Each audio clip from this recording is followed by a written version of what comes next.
Profeta Jeremias. Jeremias disse: Eu ouvi as injúrias de tantos homens e os vi espalhando o medo em redor. Denunciai, denunciemo-lo. Todos os amigos observaram minhas falhas. Talvez eles cometam um engano, e nós poderemos apanhá-lo e desforrar-nos dele. Mas o Senhor está ao meu lado, como forte guerreiro. Por isso, os que me perseguem cairão vencidos.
Leitura da carta de São Paulo aos Romanos. Irmãos, o pecado entrou no mundo por um só homem.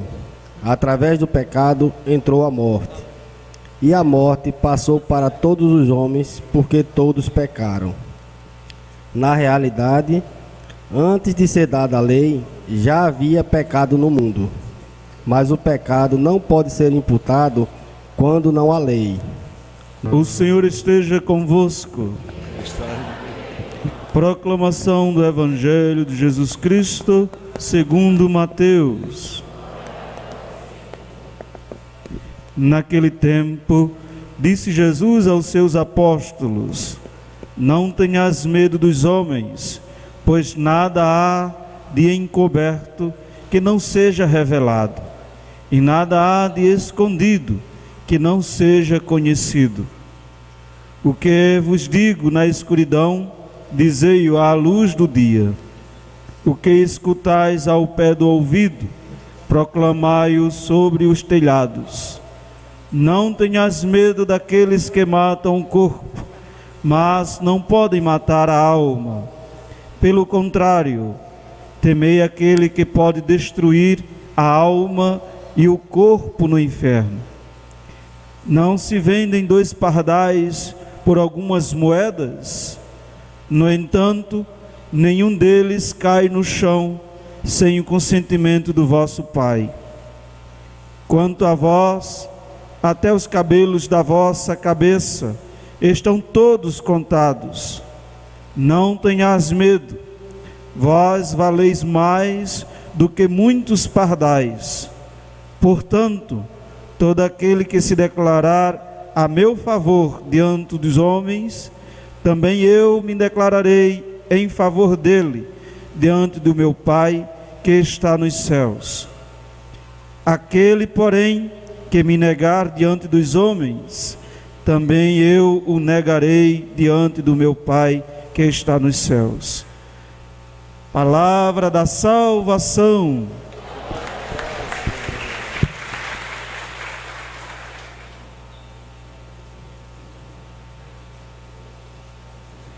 Prezado Monsenhor Geraldo, boa noite.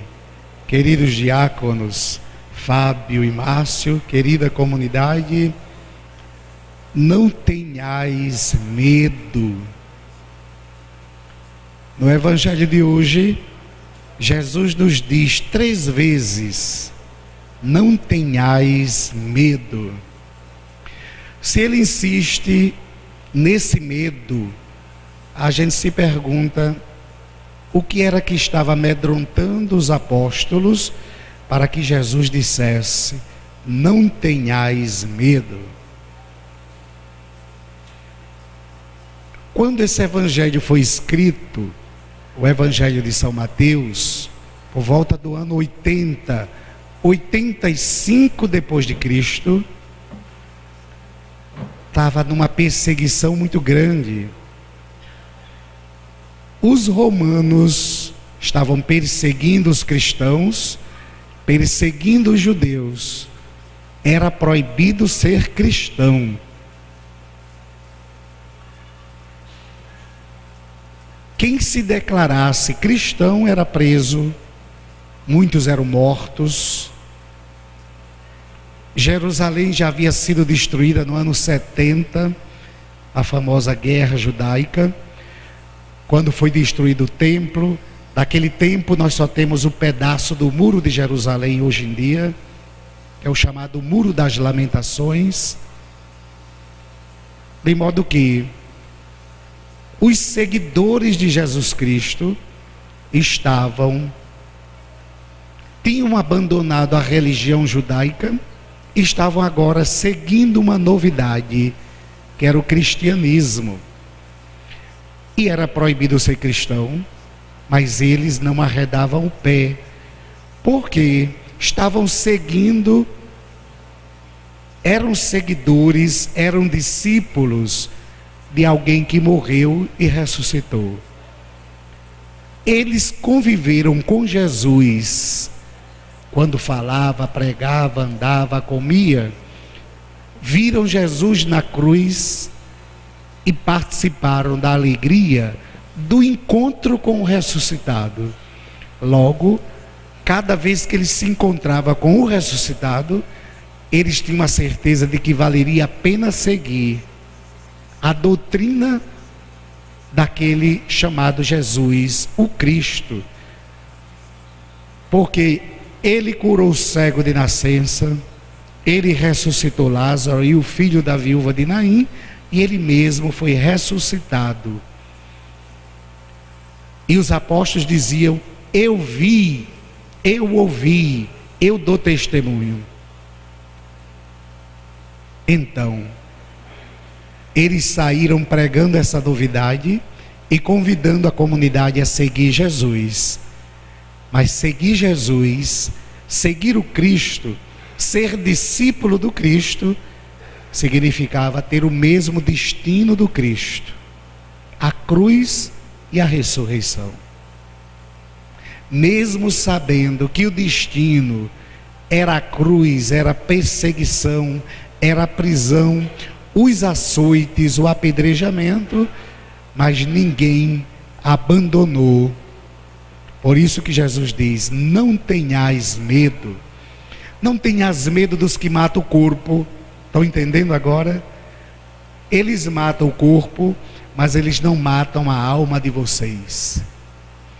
Tenham medo dos que podem botar a alma de vocês no inferno. Isso sim, não tenhais medo. Lá por fim, ele vai dizer: não reneguem a fé, pois quem me renegar diante dos homens, eu renegarei diante do Pai que está nos céus.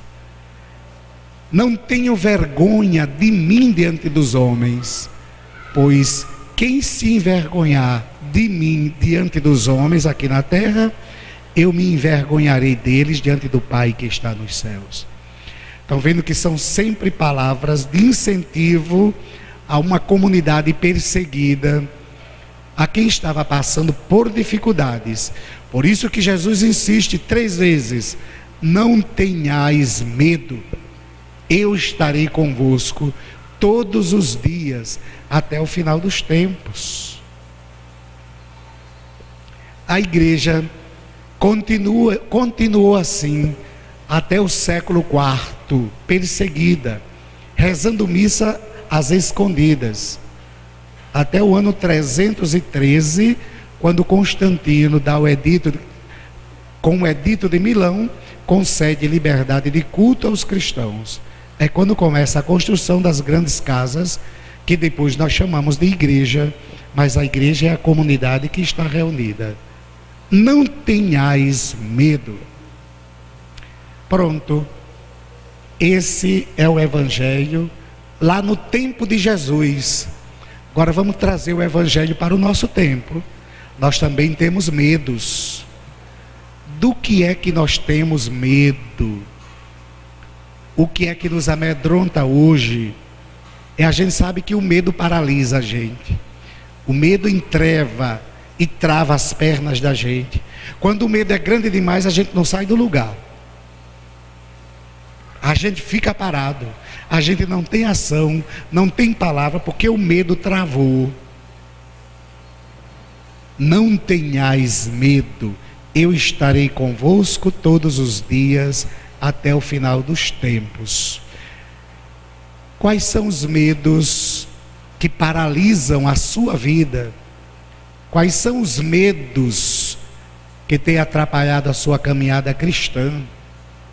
Todos nós temos os nossos medos, as nossas inseguranças, e hoje Jesus nos convida a confiar nele. Eu estarei convosco, eu estou convosco todos os dias. Logo, não tenhais medo. Nós estamos hoje nos encontrando com o ressuscitado. Na missa a gente se encontra com o ressuscitado.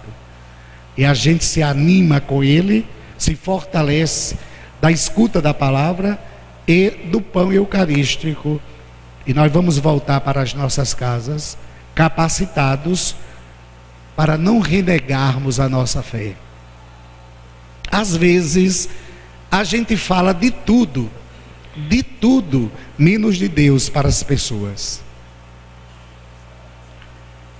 Essa semana eu tive uma experiência bem interessante nessa confusão que nós estamos vivendo aqui com a Mãe Luísa. Cada experiência de fé muito interessante. Eu disse a uma pessoa: basta crer. A pessoa disse: não, padre, não basta crer. O assassino crê, o dependente químico acredita também, o ladrão crê, todo mundo crê, mas a gente tem que viver de acordo com a vida da gente, de acordo com a fé. Se a gente acredita, a vida da gente tem que ser de acordo com a nossa fé. Não basta somente crer, nós temos que demonstrar com as atitudes da gente em quem a gente deposita a fé, em quem a gente deposita a confiança. Pois então, não tenhais medo, eu estarei convosco todos os dias até o final dos tempos. Terceiro momento da reflexão: traga agora os seus medos. Traga os seus medos e coloque diante de nosso Senhor. Entregue a Ele os medos, as inseguranças. Senhor, tome conta. Se Deus toma conta da história da gente, tudo vai dar certo. Não é como a gente quer, é como Deus quer. Por isso que está no Pai Nosso: seja feita a vossa vontade, assim na terra como no céu. Tá? Não é como a gente quer, como Deus quer. E o tempo da gente é diferente do tempo de Deus. Eu gosto sempre de lembrar: nós temos pressa, Deus não. A pressa é do homem, Deus não. Mas se a gente entrega nas mãos de Deus, está tudo resolvido. E a gente vai fazendo a parte da gente. Não tenhais medo. Tudo concorre para o bem daqueles que amam a Deus. E o Espírito Santo nos conduz em todas as situações da nossa vida. Que nosso Senhor nos conceda a graça de termos fé, de praticarmos esta fé e não termos vergonha em nenhum momento de sermos bons cristãos. E assim a gente vai aumentando a bondade no mundo, a justiça no mundo, a dignidade no mundo, a presença de Deus no mundo em todas as situações. Que o Espírito Santo nos ajude nessa missão. Louvado seja o nosso Senhor Jesus Cristo.